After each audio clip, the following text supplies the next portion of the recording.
To determine the appropriate size of electrical metallic tubing, or EMT conduit for 3 No. 4 American wire gauge AWG THW copper conductors, we need to consult the National Electrical Code, or NEC.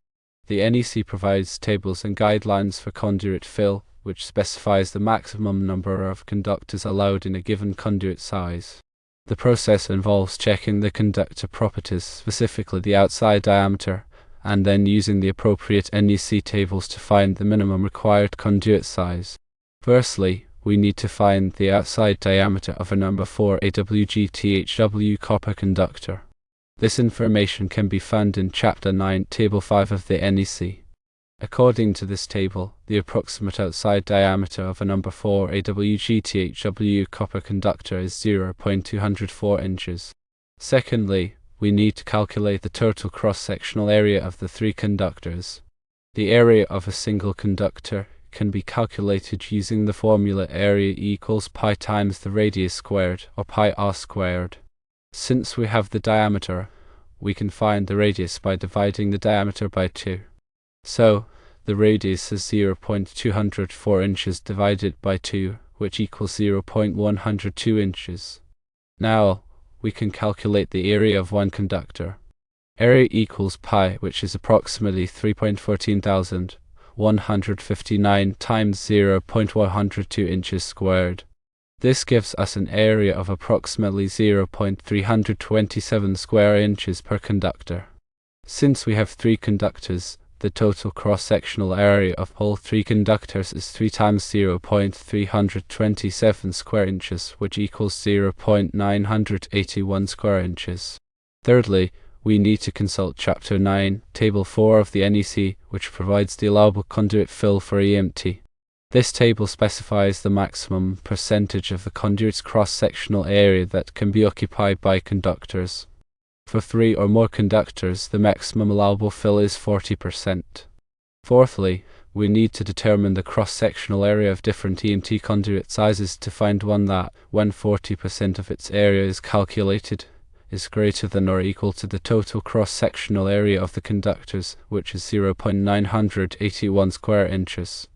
We can refer to Chapter 9, Table 4, Annex C of the NEC for the dimensions and area of the EMT conduits. According to the NEC tables, a 1/2 inch EMT conduit has an internal area of 0.304 square inches. 40% of 0.304 square inches is 0.1216 square inches.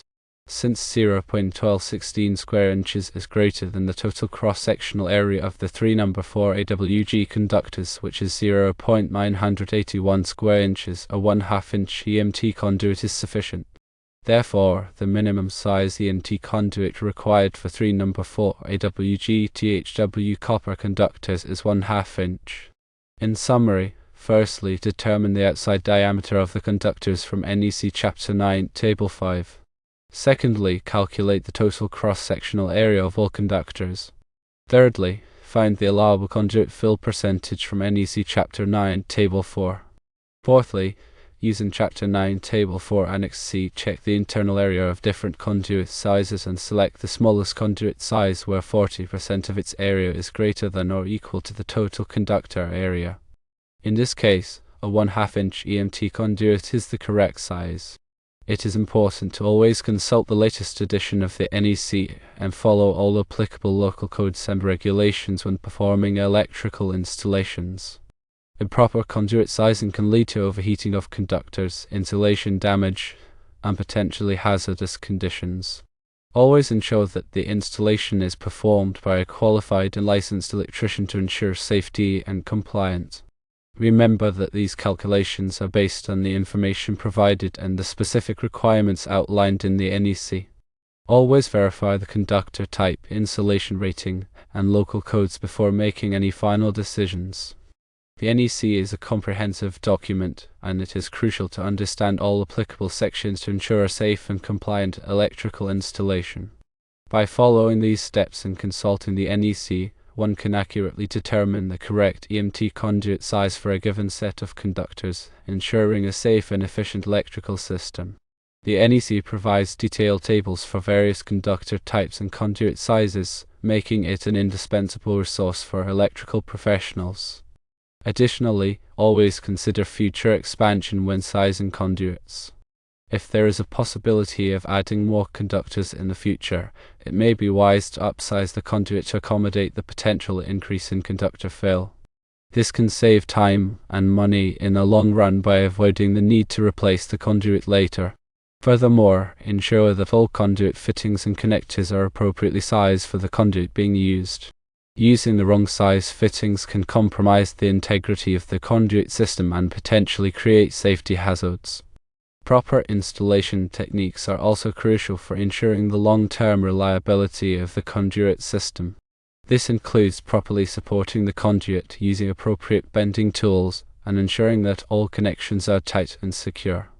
Regularly inspect the conduit system for any signs of damage or deterioration, such as corrosion or physical damage. Addressing any issues promptly can prevent more serious problems from developing. In addition to EMT conduit, other types of conduit may be used for electrical installations, such as rigid metal conduit, or RMC, intermediate metal conduit, or IMC, and PVC conduit.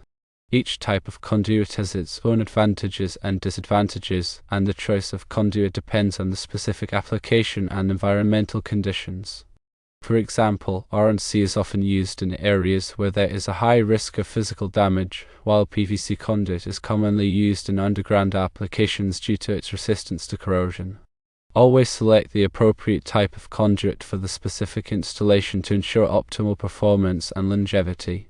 Remember that electrical work can be dangerous, and it is essential to take all necessary precautions to protect oneself from electrical shock and other hazards. Always to energize circuits before working on them, and use appropriate personal protective equipment, or PPE, such as insulated gloves and safety glasses. Follow all safety procedures and best practices to minimize the risk of accidents. Proper training and experience are essential for performing electrical work safely and effectively. If one is not a qualified electrician, it is best to hire a professional to perform the work. This will ensure that the installation is done correctly and safely, and that it complies with all applicable codes and regulations. In conclusion, determining the correct EMT conduit size for 3 number 4 AWG THW copper conductors involves consulting the NEC, calculating the total conductor area, and selecting a conduit size that provides adequate fill capacity.